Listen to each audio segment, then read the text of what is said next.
نبی پاک فرماتے ہیں میں سو رہا تھا، چھت پہ فرشتے آئے. بات آپ نے سنی ہوئی ہے، صرف کچھ نظریات معراج کے حوالے سے عرض کرنے ہیں، چند نظریات.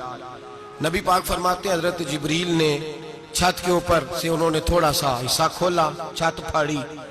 ہمارے نا دیہاتوں میں لکڑی کی جو چھت ہوتی تھی نا، اس پہ ایک بندہ بھی اگر چلتا تھا نا تو گھر کے جو بزرگ ہوتے تھے کہتے تھے پتہ کرو چھت پہ بندہ ہے کوئی. ایک آدمی فٹافٹ بزرگ جاگ جاتے تھے، کہتے پتہ کرو بھائی. بلکہ ساتھ والے کو آواز دیتے تھے، دروازہ کھولتے تھے. ہوتا تھا کہ نہیں ہوتا تھا؟ ہو جاتا تھا نا. او بھائی 1.5 پونے 2 لاکھ بندہ چھت پہ چلے، اللہ کے رسول فرما رہے میں سو رہا ہوں. چھت پھاڑ دی، حضرت جبریل آ گئے. نبی پاک صلی اللہ علیہ وسلم کے پاس 70 ہزار فرشتہ ساتھ ہے، آ کے کھڑے ہو گئے. میکائیل سے اسرافیل سے مشورہ کر رہے ہیں حضور کو کیسے جگائیں. نبی پاک فرماتے ہیں میں سو رہا ہوں. حالانکہ بخاری میں لفظ ہے، نبی پاک فرماتے ہیں میری آنکھیں سوتی ہیں، دل تو میرا ہر وقت جاگتا رہتا ہے. نبی کریم سید عالم صلی اللہ تعالی علیہ وسلم فرماتے ہیں میں سویا رہا. اب حضور آرام کہاں کر رہے تھے؟ زمین پہ. آرام کہاں کر رہے تھے؟ حضور علیہ السلام زمین پہ آرام کر رہے تھے. جناب جبریل جھکے. کتنا جھکے کہ حضور کے قدم ہی چوم لیے. نبی پاک کے قدم تو کتنا جھکے ہوں گے جی؟ رکوع تک. جی میں نہیں جی گل کی سجدے دی، تساں کیتی جے. فتویٰ لگا تواڈے تے لگنا جی. کہاں تک لگی؟ کہاں تک جھکے؟ اعلیٰ حضرت کہتے ہیں حضرت جبریل نے سجدہ نہیں کیا نبی پاک. میرے اعلیٰ حضرت کا کمال یہ ہے کہ شریعت بھی بچ جاتی ہے اور عشق کو بھی پورا سکون مل جاتا ہے. اعلیٰ حضرت فرماتے ہیں جناب جبریل نے سر پہ تاج پہنا تھا اور تاج میں موتی لگے ہوئے تھے. وہ موتی نبی پاک کو سجدہ کرنے لگا. وہ موتی نبی پاک کو دیکھے. فاضل بریلوی کے قلم کا حسن فرمانے لگے تاج روح القدس کے موتی جنہیں سجدہ کرے. تاج روح القدس کے حضرت جبریل کے سر کے تاج پہ جو موتی ہیں وہ نبی پاک کو سجدہ کر رہے ہیں. نبی کریم یہاں کوئی بندہ، اب تو خیر لوگ ہاتھ بھی کسی کے چومتے ہیں تو خود نہیں اوپر ہوتے، ہاتھ ہی اوپر کر لیتے ہیں. اب تو مزاج ہی بدل گیا ہے.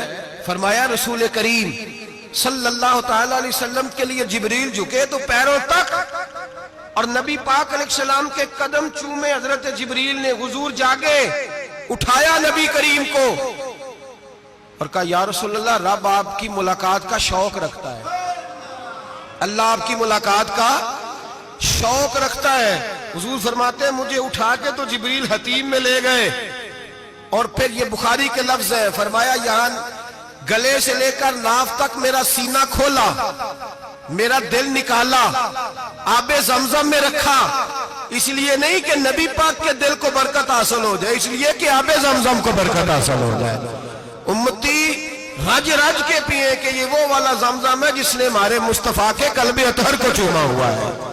نبی پاک صلی اللہ علیہ وسلم فرماتے ہیں میرے سامنے کھولا اور میں دیکھتا بھی رہا.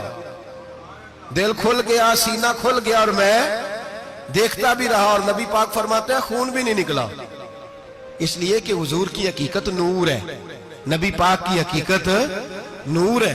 ورنہ بشر کے حضور اگر صرف بشر ہوتے تو کٹ بھی لگے تو خون نکل آتا ہے. میرے رسول کریم سید عالم صلی اللہ علیہ وسلم فرماتے ہیں پھر جبریل امین مجھے براق پہ بٹھانے لگے.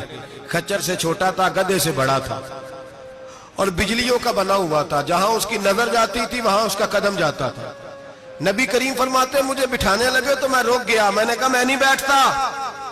یا رسول اللہ کیا ہوا؟ فرمایا اللہ فرماتے ہیں یوم نسوق المجرمین الی جہنم وردا، جب آپ کے امتی نکلیں گے قبروں سے تو ڈنڈے مار مار کے لے جائے جائیں گے. پہلے رب میرے ساتھ وعدہ کرے کہ جب میرے غلام قبروں سے نکلیں گے تو انہیں بھی براق عطا کرے گا. پہلے وعدہ کرے. حضرت جبریل کہتے ہیں میں وہیں کھڑا تھا. رب کریم نے کہا چل وعدہ کر لے. یوم نحشر المتقین الی الرحمن وفدا، محبوب جب تیرے فرما بردار قبروں سے نکلیں گے تو میں سب کو براق عطا کر دوں گا، سب کو براق دے دوں گا.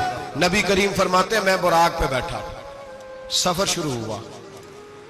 نبی رحمت علیہ السلام فرماتے ہیں میں گزرا. یہ بات آپ نے سنی ہوئی ہے پر بیان کرنے بھی بڑی ضروری ہے. مررت علی الموسیٰ فَهُوَ يُصَلِّ فِي قَبْرِهِ رواہ مسلم. او خدا کے بندو اللہ تبارک و تعالی ہدایت کا نور دے، کہاں بیٹھ کے قرآن و سنت پڑھتے ہو؟ کیوں نہیں عقیدے کو سمجھتے؟ نبی کریم علیہ السلام نے فرمایا میں معراج کی رات گزرا، یہ سنی کان کھول کے سنے، دل کھول کے، صحیح مسلم کی حدیث، فرمایا میں معراج کی رات گزرا تو حضرت موسیٰ اپنی قبر میں کھڑے ہو کے نماز پڑھ رہے تھے۔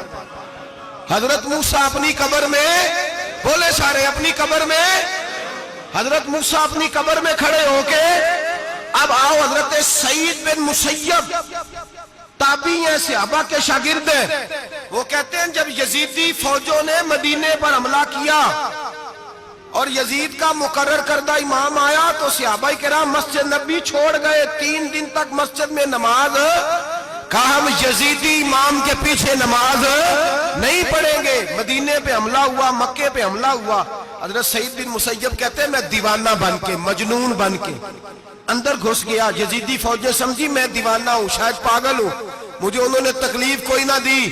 فرماتے میں نبی پاک کی قبر کے ساتھ ٹیک لگا کے بیٹھا تھا، زور کا وقت ہوا تو میں رونے لگ گیا، اب میں نماز کیسے پڑھوں گا، اذان کا کیسے پتہ چلے گا؟ آپ فرماتے ہیں مجھے اللہ کی عزت کی قسم، جب اذان کا وقت ہوا تو نبی پاک کی قبر سے اذان کی آواز آنے لگی۔ فرماتے ہیں جب جماعت کا وقت ہوا تو حضور کی قبر سے اقامت کی آواز آئی، پھر جماعت کی آواز آئی، اور میں نے اپنے نبی کے پیچھے زور کی نماز ادا کی، حضور کے پیچھے۔ حضرت موسیٰ اپنی قبر میں نماز پڑھے اور میرے رسول تو قبر میں جماعتیں کراتے ہیں، حضور جماعتیں کراتے ہیں، اور آپ فرماتے ہیں میں 3 دن مسجد، کان کھول کے دل کھول کے سنو، ہم نے کوئی ریڈی میڈ عقیدہ نہیں اپنایا، ہم کوئی دائیں بائیں سے پکڑ کے نہیں لے آئے کہ وہ فلاں آیا تھا بہت بڑا، اس نے جبہ کبہ پہنا تھا تو اس کے پیچھے لگ گئے۔ ہم کسی کو نہیں مانتے، ہم تو مانتے ہیں رسول اللہ کے غلاموں کو، ہم تو مانتے ہیں صحابہ کو۔ ہمیں حضرت سعید بن مسیب بتا گئے ہیں کہ جو کہے تجھ کو مردہ وہ مردہ ہے واللہ، تو زندہ ہے واللہ، تو زندہ ہے واللہ، تو زندہ ہے واللہ، میری چشم عالم سے چھپ جانے والے میرے رسول کریم صلی اللہ علیہ وسلم نے فرمایا موسیٰ اپنی قبر میں کھڑے ہو کے نماز پڑھ رہے تھے۔ حضرت موسیٰ اگر زندہ ہے تو جو موسیٰ کے بھی امام ہے، جو جناب موسیٰ کے بھی، ایسے ہی فٹافٹ ہم پہ تو کسی کا روب طاری نہیں ہوتا، اتنی موٹی جلدیں لوگ کتابوں کی دے جاتے ہیں، کہتے ہیں پڑھو جی کی لکھے ہے، میں کیا اصل میں اس کے دل میں پیار نہیں، اس نے صرف محمد لکھ کے صلی اللہ علیہ وسلم لکھا ہے، یہ تھوڑی دیر بیٹھتا بریلی کے امام کے پاس تو اسے بتاتے ہیں حضرت محمد نے لکھنا چاہیے، لکھنا چاہیے امام الانبیاء، سرور کون و مکان، تاجدار حل عطا، لکھنا چاہیے مشکل کشا، حاجت روا، حبیب خدا محمد مصطفیٰ صلی اللہ۔ تمہیں تو نام نہیں ڈھنگ سے لکھنا آتا، تم مصطفیٰ کی بات کیا کرو گے؟ تمہیں کیا خبر؟ میلاد کی بات آئے تو جائز نہیں، معراج کی بات آئے تو کہتے ہیں خواب میں ہوئی تھی، کیا بغض ہے، رٹا کیا ہے؟ اعلیٰ حضرت فرماتے ہیں کھائے تجھ کو تپے سکر، تیرے دل میں کس سے بخار ہے؟ حضور کی شان کی بات آتی ہے تو اڑ جاتا ہے۔ ابو بکر صدیق سے پوچھ، ابو جہل نے آ کے کہا تیرا رسول کہتا ہے میں 18,000 سال کا سفر 1 منٹ میں طے کر آیا ہوں، زمین جنت دوزخ ہر شے دیکھ آیا، ابو جہل کہہ رہا ہے۔ ابو بکر صدیق فرمانے لگے اگر محمد عربی نے کہا ہے تو آ کر ساچی کہا ہے، اگر رسول اللہ نے کہا ہے تو آ کر ماننے والا، عقیدہ بنا ماننے والا۔ ایسے لوگ سڑک پہ بیٹھ کے بات کر دیتے ہیں اور فٹافٹ سنی بھی مسئلہ پوچھنے آ جاتا ہے، کہتا ہے جی وہ فلانا مولوی وہ کون ہوتا ہے، کون ہے وہ، کس کی بات کر رہے ہو؟